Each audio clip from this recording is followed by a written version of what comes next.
Shalom saudaraku yang terkasih dalam Tuhan, berjumpa kembali dalam ibadah online di gereja kita di Abalok KTC JGC. Pada kesempatan hari ini saya ingin menyapa saudara-saudara yang berada di rumah, selamat Hari Raya Imlek, Kyonghi Fat Choi. Ya, kiranya di tahun baru Imlek ini Tuhan memberkati kita semua. Amin. Saudara, sejak awal Januari yang lalu kita sudah banyak belajar mendengar kebenaran firman Tuhan yang diambil dari Touching Heaven, Changing Life. Ya, kita sudah belajar bagaimana tujuan utama dari ibadah adalah keintiman dengan Tuhan. Kita juga belajar untuk menyembah Tuhan dan memperbaharui pikiran terus-menerus. Juga berdialog dengan Bapa dan hidup dipimpin oleh Roh Kudus terus-menerus. Kita juga belajar mengenai dipimpin iman secara terus-menerus, dan juga minggu lalu kita belajar mengenai memegang perjanjian terus-menerus. Nah, hari ini saudara, kita mau belajar mengenai keintiman kepada Bapa agar supaya kita akan menjadi sahabat-sahabatnya Allah. Ya saudara, ada 3 level keintiman kita dengan Bapa.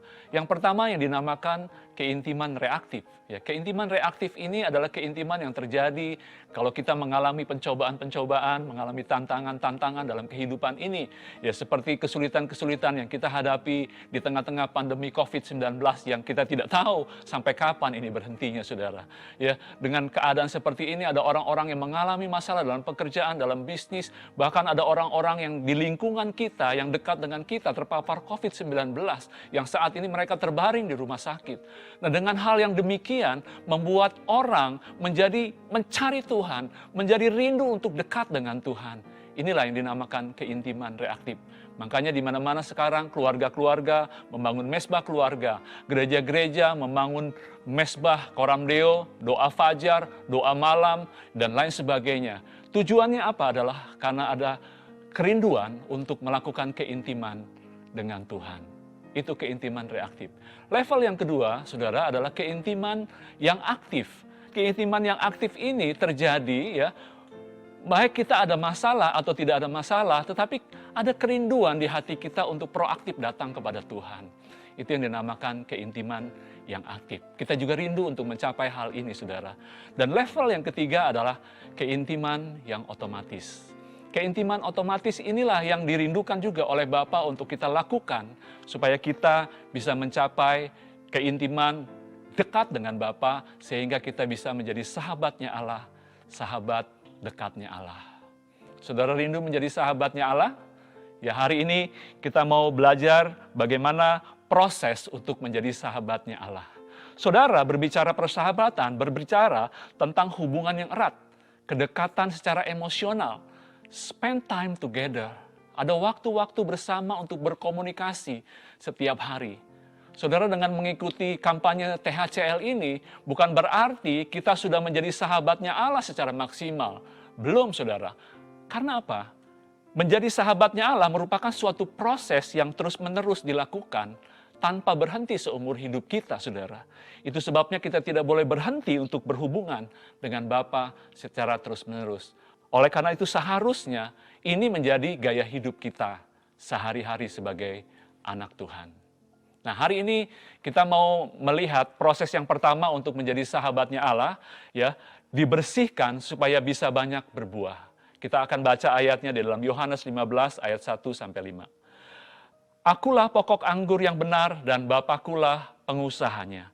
Setiap ranting padaku yang tidak berbuah dipotongnya, dan setiap ranting yang berbuah dibersihkannya supaya ia lebih banyak berbuah.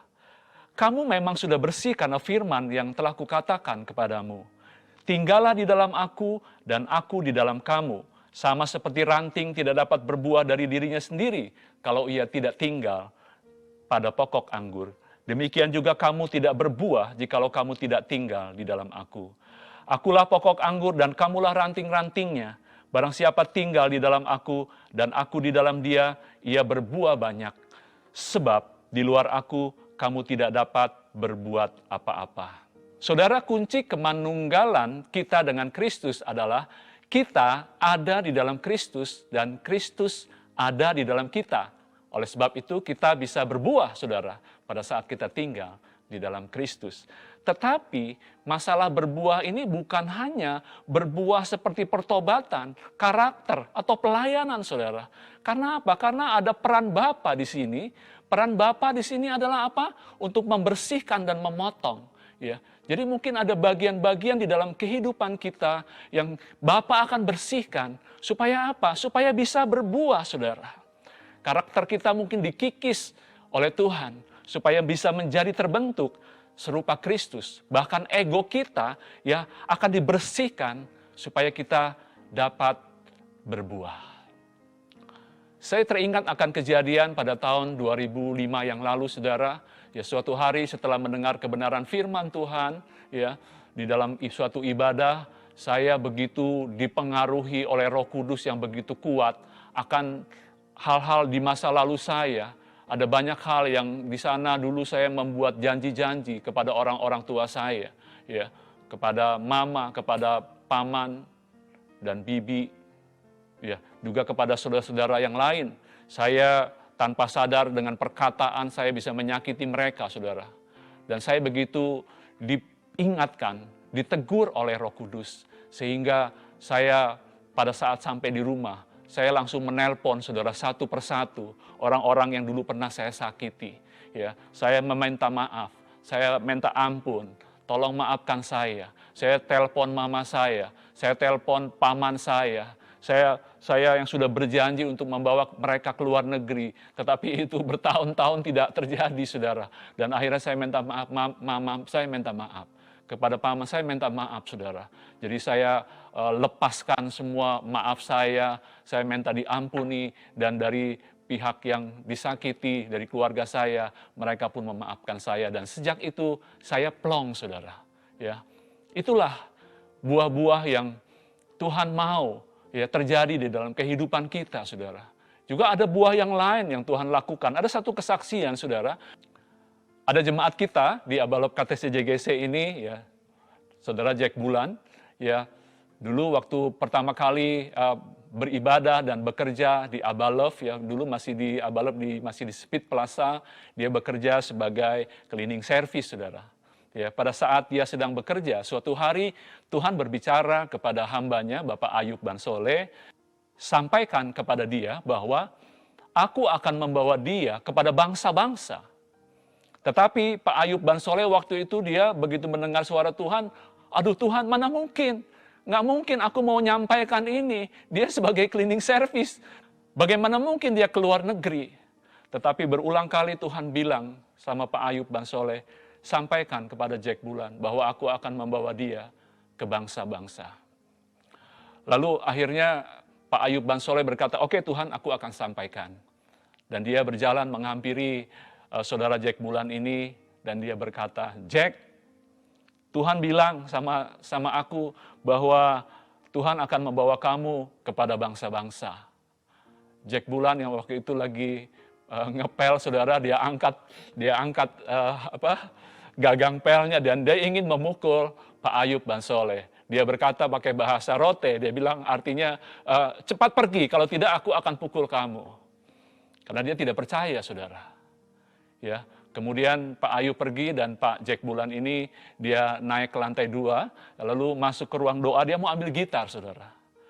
Pada saat dia mau ambil gitar, dia mau nyanyi, tiba-tiba di hatinya ada terdengar suara yang sama. Aku akan membawa kamu kepada bangsa-bangsa. Dia kaget, dia lempar gitarnya dan dia lari, saudara. Tetapi janji Tuhan yang sudah Tuhan nubuatkan melalui hambanya, itu tidak main-main, saudara. Kita mau mendengarkan kesaksian dari video berikut ini. Tahun 2000 datang ke Jakarta, ya punya modal bisa main musik ini. Bisa main, bisa buat, dan juga ngeles dan ngajar. Saya juga bisa bikin dari yang sederhana, saya bisa bikin yang paling bagus. Itu tidak semudah balik telapak tangan, tapi saya juga di Jakarta pernah makan nasi basi, pernah makan mie basi, dan saya waktu itu berpikir saya bisa bertahan nggak di Jakarta. Tapi saya punya prinsip bahwa Kalau kita andalkan Tuhan dalam segala hal, Dia pasti berjalan. Mau perjuangan kamu seberat apapun juga, itu bisa jadi ringan dan Tuhan akan memampukan kamu untuk bisa melewati. Dan setelah kamu melewati, kamu akan menikmati perjuangan-perjuangan kamu yang mau bilang setimpal. Nah dari situ saya keluar, cari kerjaan yang satu-satunya bisa terima saya adalah gereja. Saya jadi cleaning service sebulan, mungkin karena latar belakang saya, mereka angkat saya jadi satpam. Tapi saya positif. Hari ini kamu lihat saya seperti ini, tapi besok tidak seperti ini. Tahun 2008 juga saya diminta pertama kali main di luar negeri. Dari 2008 saya mulai keluar situ, saya mau di sini. Saya gini buatin banyak orang, tapi saya nggak yakin. Ngapain kan? Ada yang suruh buat paspor lah, ada yang kamu harus keluar negeri. Alah, malas saya. Akhirnya orang nelpon suruh buat paspor. Tahun 2008 saya ke Spanyol. Saya muter-muter sampai sekarang. Kurang lebih udah 40 kali ke luar negeri, sekitar berapa puluh negara yang saya udah sampai. Jadi kadang-kadang aja saya ikut festival-festival dunia. Ya, kayak yang saya dapat penghargaan itu, saya ikut festival musik yang ini sedunia di Uzbekistan, saya masuk 5 besar. Saya juga pernah ikut festival di Prancis, ada penghargaan saya masukin ke situ. Setiap orang, setiap manusia di dunia, entah dia buruk, baik, jelek, atau apapun juga, dikasih Tuhan waktu sama itu 24 jam. Bagaimana kita pergunakan waktu itu? Mau habisin waktu itu dengan percuma dan tanpa hasil, atau mau melakukan sesuatu dan membuktikan bahwa ada hasil? Karena semua adalah waktu yang menentukan.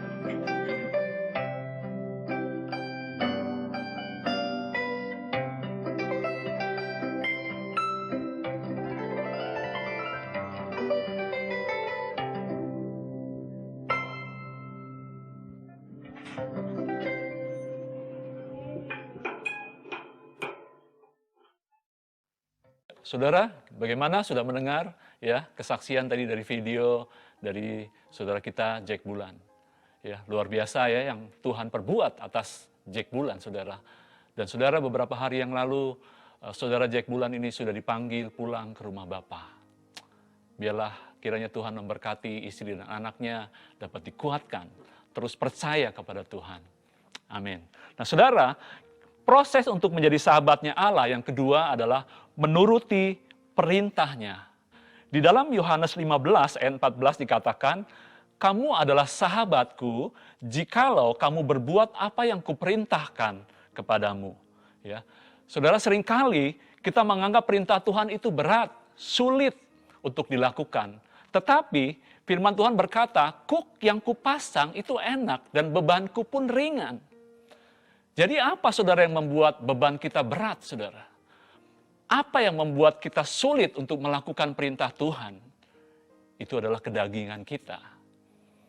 Karena kedagingan kita itu yang bisa membuat kita sulit untuk berdoa.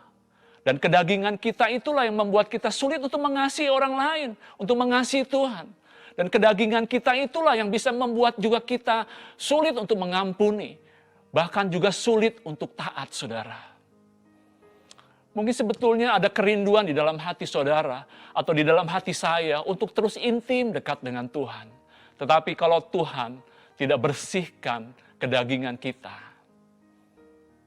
maka itu akan sulit terjadi, saudara, untuk kita menuruti perintah Tuhan. Ya, disitulah justru peran komunitas sepakat, saudara. Ya, kompak-kompak yang ada, yang sudah dilakukan di gereja kita, itu di situ ada 2-3 orang yang sama-sama saling mendoakan, saling menguatkan, saling sharing firman Tuhan. Sehingga kita dapat dikuatkan dan saling meneguhkan satu dengan yang lain. Sehingga kita dapat melakukan perintah Tuhan. Saudara, menuruti perintah Tuhan juga berarti kita menuruti apa yang dinasihatkan oleh Rasul Paulus untuk mempersembahkan tubuh, saudara. Ya, kita akan baca ayatnya di dalam Roma 12 ayat 1. Karena itu saudara-saudara, demi kemurahan Allah, aku menasehatkan kamu supaya kamu mempersembahkan tubuhmu sebagai persembahan yang hidup, yang kudus dan yang berkenan kepada Allah. Itu adalah ibadahmu yang sejati. Saudara, kalau lihat terjemahan ini, bahasa untuk terjemahan baru ini kurang begitu pas, saudara. Mempersembahkan tubuhmu sebagai persembahan yang hidup. Di dalam bahasa aslinya dikatakan bahwa itu mempersembahkan korban yang hidup. Sebagai korban yang hidup. Ya, kalau kita berbicara korban, kita ingat akan perjanjian lama, saudara. Bagaimana dulu Tuhan memberikan kepada Musa hukum Taurat untuk dilakukan oleh bangsa Israel. Dulu jika bangsa Israel ada seseorang melakukan dosa, dia harus membawa anak domba, saudara. Dan anak domba ini dibawa kepada imam. Dan imam, dia tidak lagi melihat akan orang yang berdosa itu lagi, saudara. Karena orang itu pasti mati seharusnya. Tetapi imam fokus kepada domba. Dia melihat apakah domba yang dibawa oleh orang ini adalah ada cacat atau tidak. Kalau ada cacat, tentu Allah tidak berkenan. Tetapi kalau dia tidak bercacat, maka domba ini akan disembelih dan akan dia ditaruh di mezbah bakaran. Menjadi bau-bauan yang harum bagi Tuhan, dan orang itu dihapuskan dosanya, saudara. Dan itu berlangsung ratusan tahun, saudara. Tetapi Tuhan berkata, bagaimana mungkin seekor domba, seekor lembu atau sapi, seekor kambing menjadi korban penghapus dosa untuk manusia. Dan berapa banyak kambing domba yang harus dipersembahkan kepada Tuhan. Karena apa, saudara? Firman Tuhan berkata, bahwa kecenderungan hati manusia adalah berbuat kejahatan. Oleh karena itu, Bapa 2000 tahun yang lalu mempersembahkan anaknya yang tunggal, yaitu Yesus Kristus, menjadi korban tebusan, penghapus dosa bagi banyak orang, bagi dosa seluruh dunia, dari masa yang lalu, masa sekarang, dan masa yang akan datang, bahkan sampai generasi anak cucu kita nanti, saudara. Yesus menjadi korban untuk menghapus dosa kita. Dan bersyukur kepada Tuhan, 3 hari kemudian dia bangkit, dan 40 hari kemudian dia naik ke sorga. Dan saudara, Tuhan tidak meninggalkan kita yatim piatu, karena dia meninggalkan Roh Kudus-Nya untuk kita, agar kita terus hidup dipimpin oleh Roh Kudus. Haleluya. Tuhan minta kepada kita untuk mempersembahkan diri kita sebagai korban yang hidup, yang kudus dan berkenan kepada Allah. Ya. Apa yang harus kita persembahkan, saudara? Ya, kita sejak tahun 2015 lalu diajarkan untuk doa mempersembahkan tubuh. Ya, bagaimana kita menyerahkan satu persatu anggota tubuh kita kepada Tuhan. Ya. Kenapa, saudara? Kita harus mempersembahkan mata kita. Saudara, seringkali mata ini, kalau tidak dipersembahkan kepada Tuhan, tidak dipakai oleh Tuhan, mata ini seringkali apa? Yang terjadi adalah mata yang sombong, saudara. Mungkin memandang orang lain dengan rendah. Dan seringkali dengan mata ini kita juga melakukan hal yang perbuatan yang najis, yang kotor. Kita bisa melihat video-video porno, saudara. Maaf, saudara. Bisa melihat banyak hal yang najis. Oleh karena itu kita perlu mempersembahkan mata kita kepada Tuhan. Supaya mata ini dipakai oleh Tuhan untuk kemuliaan namanya. Untuk memandang jiwa-jiwa. Untuk memandang juga orang lain dengan rendah hati. Memandang orang lain dengan sikap yang benar, saudara. Mengapa kita perlu mempersembahkan lidah, bibir, mulut kita, saudara? Firman Tuhan berkata, berilah aku lidah seorang murid, sehingga dengan perkataan, aku dapat memberi kekuatan kepada yang letih lesu. Saudara, kalau mulut ini tidak dipersembahkan kepada Tuhan, bukankah dari mulut ini firman Tuhan katakan, keluar pujian-pujian kepada Tuhan. Di kesempatan yang lain, mengeluarkan kata-kata makian, kata-kata kotor, saudara. Oleh karena itu kita perlu mempersembahkan mulut kita kepada Tuhan. Mengapa kita harus mempersembahkan telinga kita kepada Tuhan, saudara? Firman Tuhan bilang, berilah aku telinga seorang murid, supaya aku bisa dengar-dengaran. Dalam situasi akhir-akhir ini, saudara, Seringkali telinga kita mendengar hal-hal yang menakutkan, hal-hal yang mengkhawatirkan. Oleh karena itu kita perlu mempersembahkan telinga kita kepada Tuhan untuk dipakai, untuk mendengar firman Tuhan, untuk mendengar pesan Tuhan, untuk mendengar juga keluarga kita, anak-anak ingin bicara kepada kita, kita beri telinga kepada anak-anak kita, kepada pasangan kita, kepada teman-teman kompak kita, kepada orang-orang lain yang membutuhkan kita, saudara. Dan firman Tuhan katakan, itulah ibadahmu yang sejati.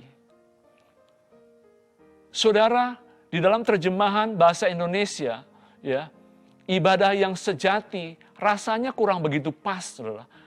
Jika kita melihat bahasa aslinya, kata sejati di sini itu adalah ibadah yang sepantasnya, seharusnya, udah sewajarnya, udah semestinya itu dipersembahkan kepada Tuhan tubuh kita.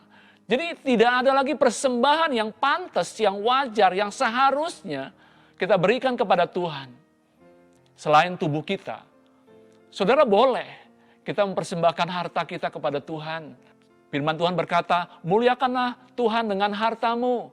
Ya, boleh kita mempersembahkan harta kekayaan kita kepada Tuhan. Tetapi Tuhan hanya minta satu, ya, tubuh kita persembahkan sebagai korban yang hidup kepada Tuhan. Boleh kita mempersembahkan waktu kita, atau banyak hal lagi yang kita persembahkan kepada Tuhan. Tetapi Tuhan rindu bahwa tubuh kita itu adalah persembahan yang sudah semestinya kita persembahkan kepada Tuhan. Haleluya.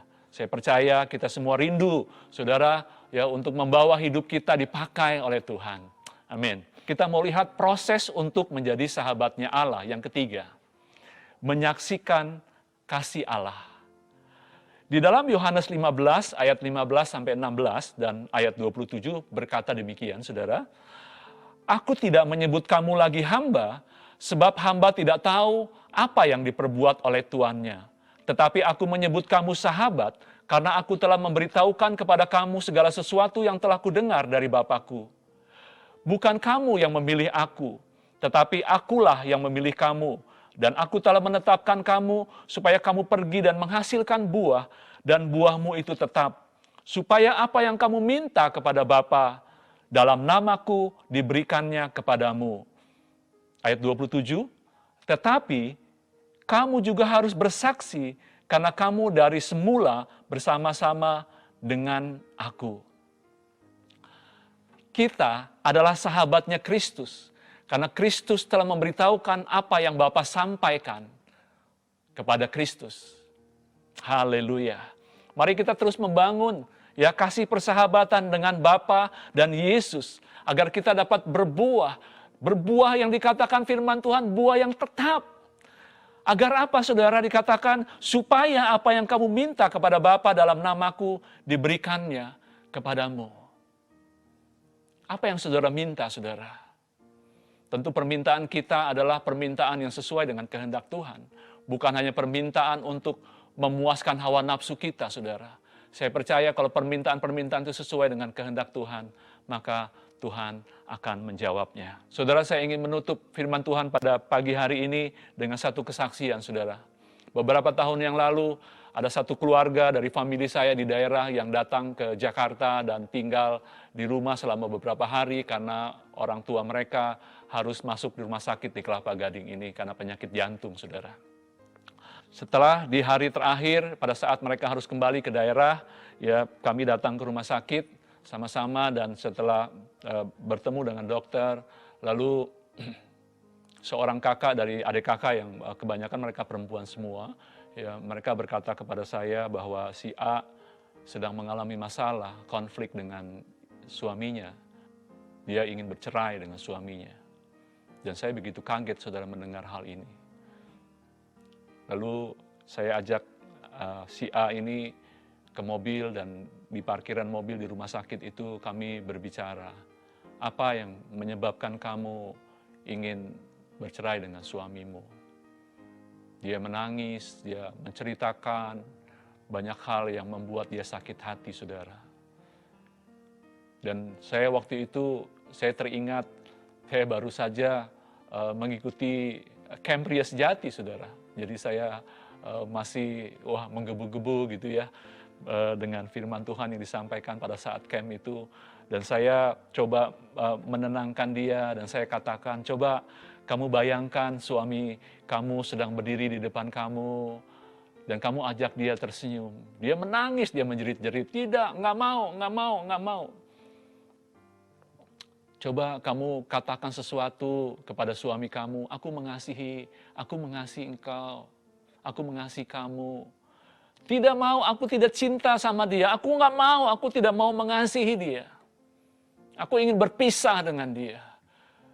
Dan wajahnya terlihat kusut sekali, saudara. Wajah yang cantik. Tetapi karena problema hidup yang begitu berat, membuat dia seperti orang yang sudah tua, saudara. Saya tidak bisa berkata banyak, saya hanya menyerahkan kepada Tuhan. Tuhan, tolonglah Tuhan. Saya menumpangkan tangannya atas kepalanya dia. Tuhan tolong, Roh Kudus kiranya mengingatkan dia, mengkuatkan dia. Ada hal-hal yang mungkin dia sulit mengampuni. Tuhan kiranya Engkau berbicara kepada anakmu ini, Bapa. Terima kasih Bapa, di dalam nama Tuhan Yesus Kristus. Amin. Singkat cerita, setelah itu kami pulang, ya mereka kembali ke daerahnya, dan saya kembali ke rumah, saudara. Dan beberapa tahun yang lalu, ya kami berjumpa, ya, dan saya melihat dia wajahnya sudah berubah, saudara. Wow, saya bersyukur sama Tuhan. Saya percaya kuasa Tuhan itu nyata, saudara. Ya, dia memulihkan kehidupan saudara ini, sehingga dia pulih hubungannya dengan suaminya. Haleluya, saya bersyukur kepada Tuhan untuk hal itu. Itulah kesaksian-kesaksian yang bisa kita lakukan, saudara, kepada orang-orang lain yang membutuhkan Tuhan. Di dalam Tuhan ada semua yang kita butuhkan. Baik pemulihan, pertolongan, apalagi kesembuhan, dan banyak lagi, saudara. Tuhan mau kita tinggal di dalam Dia untuk menjadi sahabatnya Allah. Tinggal di hadirat Tuhan setiap waktu, coram Deo, sepanjang hari, saudara. Itu kerinduan Tuhan. Dan saya percaya itu juga menjadi kerinduan kita pagi hari ini untuk kita dekat intim dengan Tuhan. Dan kita menjadi sahabat-sahabatnya Allah.